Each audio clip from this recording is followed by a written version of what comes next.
Halo teman-teman, jadi untuk video kali ini kita akan coba belajar bagaimana cara membuat komponen sendiri ya. Nah, untuk komponen yang mau saya buat ini apa? Itu adalah komponen chart. Jadi selama ini kan kita tahu kalau saya sudah pernah develop komponen chart sendiri untuk perangkat Stowlaser. Sebenarnya waktu itu Stowlaser itu di stop ya. Nah, kali ini saya akan coba develop komponen sendiri, chart juga, tapi untuk perangkat hardware STM32F7. Nah, untuk ke depan pemakaian aplikasinya itu kita bisa macam-macam ya, seperti misal buat oscilloscope, bisa juga buat spectrum analyzer. Untuk yang aplikasi yang mau kita buat kali ini adalah itu ya, apa namanya, graphic CPU utilization. Jadi kan kalau di task manager kita bisa tampilin tuh pemakaian CPU berapa persen, tapi dalam apa namanya ranah waktu ya, dalam grafik ya. Nah, ini kita akan coba buat aplikasi yang sama. Oke, kita langsung aja lompat ke MTK ARM aja ya. Kita langsung mulai pemrogramannya. Jadi yang pertama kali kita lakukan adalah kita membuat terlebih dahulu launcher aplikasinya ya. Jadi nanti aplikasi akan kita registrasi ke launcher. Lalu ketika dia launcher itu diklik, nanti baru kita jalankan task utamanya. Nah, task utamanya itu kita harus pakai fungsi OS create task. Di launcher aplikasi kita bisa set kayak icon sama nama aplikasinya dan nama window-nya ya. Lalu untuk icon dari aplikasi kita ambil aja dari file PNG ya. Jadi kita akan ambil dari iconarchive.com, cari aja icon apa gitu, lalu kita convert dari PNG-nya itu ke array ya. Untuk ukuran 32 kali 32 pixel. Kita convert ke array. Nah, untuk convert ke array-nya ini saya pakai programnya 010 editor ya dari Switchscape. Jadi dia kita kasih hex binary datanya. Lalu kita otomatis dia bisa ngeluarin sendiri array-nya dalam kode C ya. Selanjutnya array tersebut saya passingkan ke fungsi dari launcher creation ya. Jadi OS launcher create itu saya passing array-nya tersebut. Dan untuk file format yang disupport pada icon itu antara lain hanya PNG dan JPG saja. Jadi saya sudah coba build aplikasinya, mari kita coba jalankan.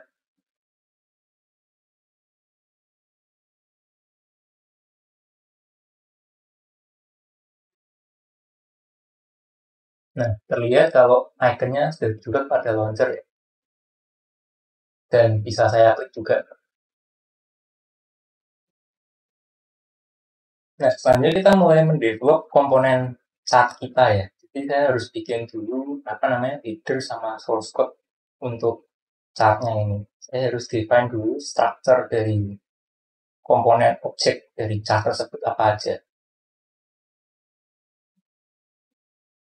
Jadi saya pakai copy paste saja dari code yang sudah ada untuk mempermudah development ya. Nah, saya harus create dulu nih UI chart, yaitu struct dari chart komponen yang kita buat. Nah, semua komponen yang kita buat untuk UI itu harus memiliki base UI object ya. Karena si UI object ini nanti ya akan komunikasi dengan fungsi renderernya. Jadi dia itu sebenarnya strukturnya struktur tree gitu. Dia punya node, dia punya parent, punya child, dan punya sibling ya. Jadi mirip dengan struktur tree. Nah, di struktur tree tersebut juga memiliki atribut seperti panjang, lebar, tinggi, panjang dan lebar ya. Lalu koordinat X sama Y-nya itu kita bisa set juga. Nah, kalau kita mau butuh atribut tambahan, untuk chartnya kita butuh atribut tambahan kan. Misal seperti chart areanya, aksisnya, lalu nama seriesnya apa aja gitu. Nah, itu kita harus define dulu strukturnya ya. Jadi kita pakai custom struct. Cuman secara base struktur dia tetap masih harus UI object. Nah, ini saya coba define atribut-atribut tambahan untuk komponen UI chart dulu. Seperti chart areanya, grid-nya, dan aksis-aksisnya ya. Termasuk juga series dan elemen-elemennya. Lalu untuk tipe chart ini saya rencana mau pakai 3 aja, absolut, relatif, dan auto ya. Cuman yang kita implement hanya yang absolut sama relatif aja. Ini mengikuti dari desain chart saya pada Stolizer. Nah ini saya untuk chart ini saya maunya dia untuk elemennya beda dengan Stolizer. Kalau pada Stolizer itu satu elemen dia punya komponen X sama Y.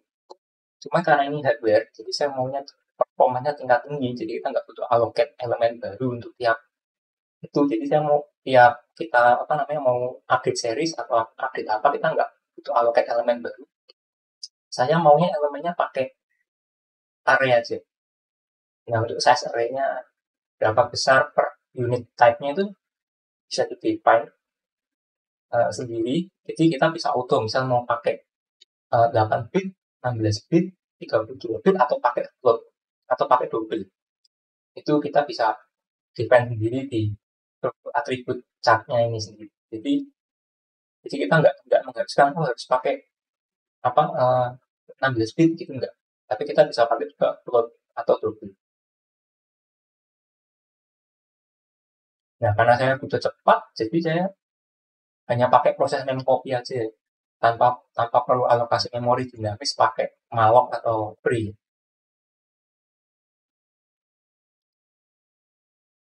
Nah, salah satu alasan kenapa saya butuh cepat ini karena kita mau pakai chart ini juga untuk program oscilloscope dan spektrum analisa. Yang data-datanya itu kan harus kita transfer secepat mungkin ya, pakai memori copy sebisa mungkin. Jadi saya nggak mau pakai chart yang real time ya, yang kita harus allocate dulu untuk chart elemennya.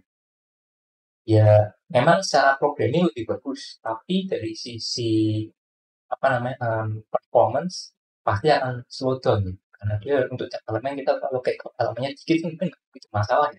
Tapi kalau elemennya sudah sampai ribuan, kita harus allocate 1000 objek untuk per elemen kan berat juga itu performance-nya akan turun pasti drop. Makanya kalau kita misal 1000 kita tinggal copy aja array-nya dari apa namanya dari satu array ke array yang ini gitu aja. Itu dijamin performance-nya nggak bakal drop. Sama kalau kita mau geser datanya itu kita tinggal pakai memori copy juga, kita bisa geser juga datanya. Jadi kita nggak usah kalau pada chart biasa yang model memori dinamis, strukturnya kita itu kita potong, kita cut kayak pakai link list gitu ya.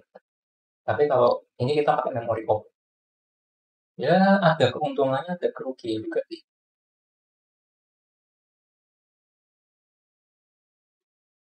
Sekarang saya sudah coba untuk render yang gridnya dahulu, lalu kita coba build aplikasinya untuk mengetes apakah fungsi rendernya ini jalan.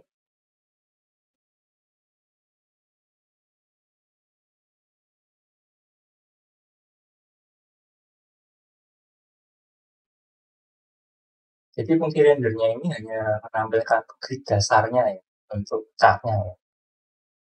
Nah, ini chart dengan grid ukuran 32 kali 32 pixel ya. Selanjutnya kita mulai mengembangkan fungsi untuk create series-nya ya.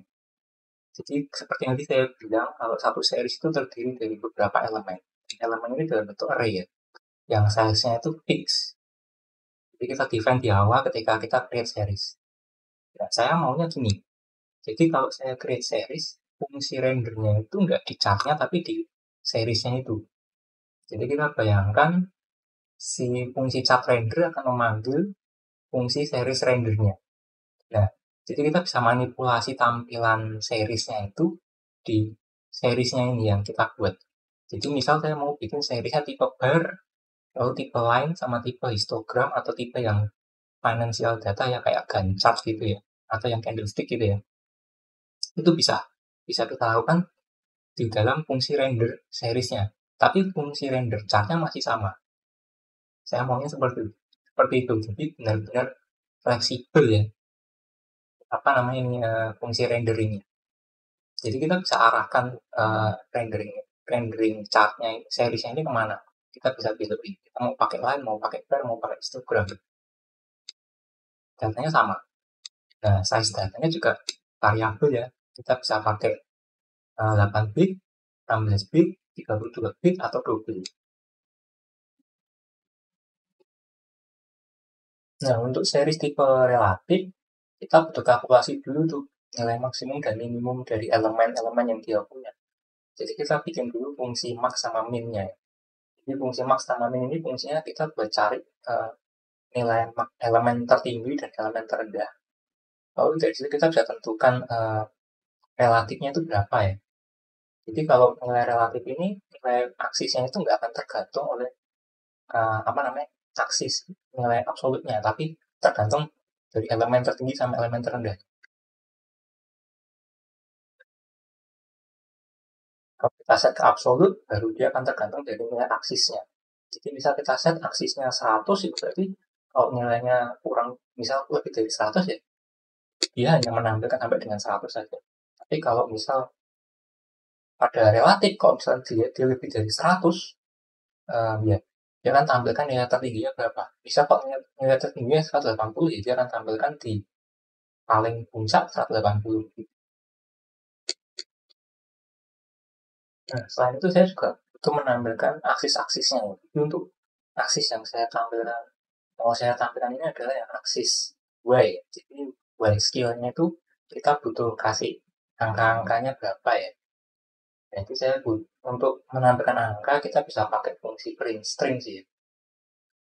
Tetapi koordinat-koordinat teks ini ditampilkan, kita perlu atur dulu ya layoutnya ya. Nah itu kita butuh kalkulasi sedikit lah, matematika sedikit lah ya, untuk mengatur posisi mana teks ini ditampilkan. Ini saya agak salah. Kalau buat kayak mau belajar pemrograman apapun itu, mau web, desktop, mobile, atau hardware sekalipun, itu kan sebenarnya master aja satu bahasa dulu. Jadi kalau kalian sudah master satu bahasa, benar-benar jago, kalian coba kombinasikan dengan bahasa pemrograman yang lain. Jadi kalian baru mulai hybrid ya. Jangan coba-coba untuk master beberapa bahasa sekaligus, karena biasanya satu bahasa itu kompleksnya luar biasa. Jadi kalau kalian coba mau menguasai beberapa bahasa sekaligus, itu kemampuan kalian sebenarnya ada di luarnya saja. Kalian benar-benar tidak akan tahu kekuatan dari bahasa tersebut. Itu yang pernah saya alami sebelumnya.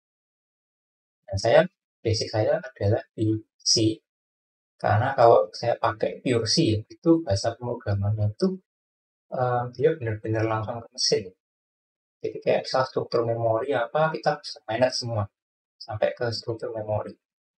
Itu di situ. Kalau kita pakai Rust atau pakai C++, itu memorinya sudah di-manage sama rantainya sana. Jadi kita nggak bisa handle lagi memorinya.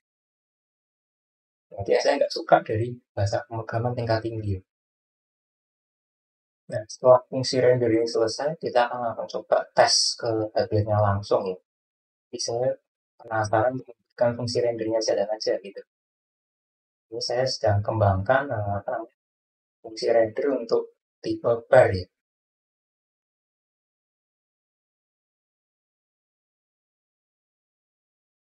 Nah, rencananya untuk program awal saya mau pakai datanya statik aja, jadi itu dari konstanta. Kita set dulu, misal pakai array aja data-datanya. Kita set nilai fix konstan, lalu saya set array di seriesnya itu ke fix konstan tersebut, lalu kita render, kita draw.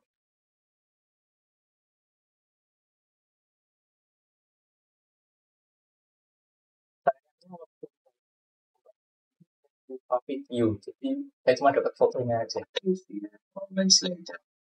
Nah, selanjutnya kita mulai ke menu utamanya ya, yaitu kita ambil data dari CPU utilization, lalu kita plot ke grafis ya. Nah, untuk cara mendapatkan data CPU utilization ini saya ambil data dari meta yang ada di taskbar ya, yang paling atas itu dia komponennya infostat. Jadi infostat itu otomatis ke update dengan nilai jumlah persentase pemakaian CPU sendiri ya, ya 1 detik. Ya, itu kita ambil datanya, lalu kita geser arraynya satu elemen, lalu kita masukkan datanya di elemen terakhir. Kita pakai memori copy aja untuk operasi seperti itu. Tetapi sebelumnya kita butuh bikin task dulu ya. Nah, task ini dia fungsinya dia sebagai programming loop utamanya ya. Jadi kalau aplikasi launcher ini diklik, otomatis dia akan jalankan task ini. Kayaknya dia akan ngeload terus. Lalu tiap 1 detik sekali dia akan ambil data dari info start, lalu dia kirim datanya ke chart tersebut ya, di-push ke chart pakai memori copy. Tapi kita juga harus pastikan dulu objek chartnya ini ada nggak di display. Jadi kita butuh ambil dulu objeknya pakai by name, get object by name. Kalau dia kembalinya null, berarti objek chartnya ini nggak ada. Jadi kita skip. Asumsinya programnya tidak jalan. Gitu. Nah, berikutnya kita coba build aplikasinya. Kita downloadkan ke hadiahnya langsung ya.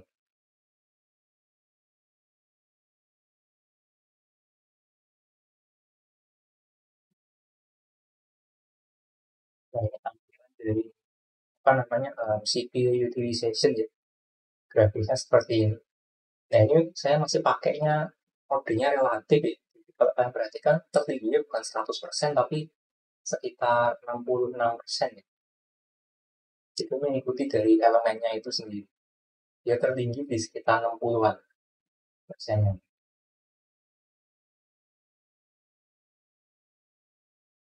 Masih banyak yang butuh diperbaiki dari saat ini. Contohnya untuk yang elemen yang paling kanan, paling ujung itu dia ada padding sepersekian pixel. Itu karena saya pakai hitungannya integer ya, bukan floating. Jadi harusnya saya kalkulasi stepnya itu dalam bentuk floating, bukan integer. Kalau dia integer kan masih dia termendek. Kalau dia floating kita bisa stepnya lebih akurat, lebih kecil.